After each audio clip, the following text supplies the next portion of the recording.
जीव हमारी जाति है, मानव धर्म हमारा। हिंदू मुस्लिम सिख ईसाई धर्म नहीं कोई न्यारा।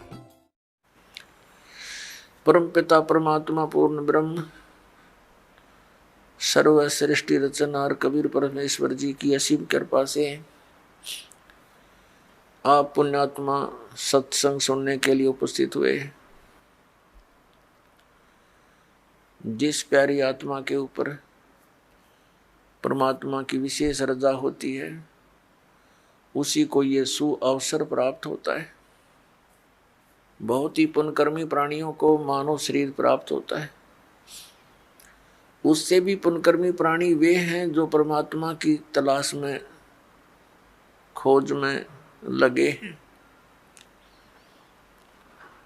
और उनसे भी पुण्यात्मा वो प्राणी हैं जिनको सतगुरु मिल गए। तो पुण्यात्मा आप उन तीसरे नंबर की यानी गुड बेटर बेस्ट, ये बेस्ट आत्मा हो परमात्मा की, आपको सतगुरु मिल गए।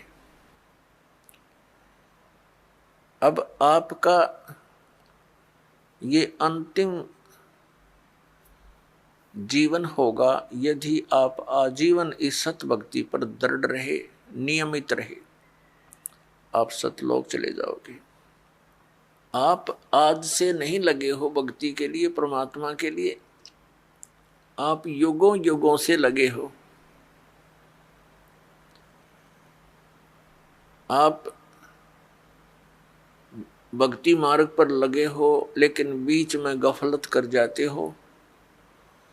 किसी भी कारण से आपका इस भक्ति मार्ग से पैर फिसल जाता है।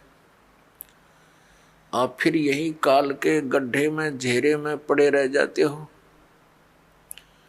और फिर से प्रयत्न करते हो इस घेरे से निकलने का, इस कुएं से निकलने का। तो अब आपका प्रयत्न, अब आपका जो इस काल के घेरे से निकलने का ये लास्ट स्टेप रह रहा है।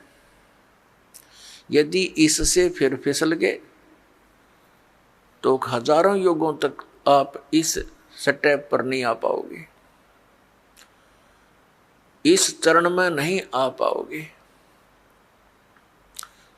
जो इस सतमार्ग से जुड़े हैं और उनका पैर फिसल गया तो वो तो बहुत कई हजार युगों के बाद ही फिर पुनः इस भक्ति मार्ग को ग्रहण कर पाओगे। कारण क्या है? कारण ये है कि ये सत भक्ति है, यथार्थ मंत्र है। इनके जाप करने से आपकी कमाई ढेर सारी होती है, बहुत ज्यादा हो जाती है। और इसका हमने संग्रह करके सतलोक जाना था इस भक्ति की कमाई के बल से,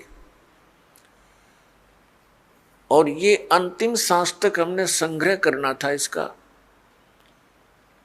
और हम किसी भी कारण से परमात्मा के इस मार्ग से विचलित हो जाते हैं अंतिम सांस तक कभी भी, तो फिर हम यही रह जाएंगे। और यहाँ का विधान है कि जैसे कर्म प्राणी ने किया है वैसे फल उसको मिलेंगे ही मिलेंगे। आपके पुण्यों का, आपकी सतभक्ति का ढेर लग जाएगा।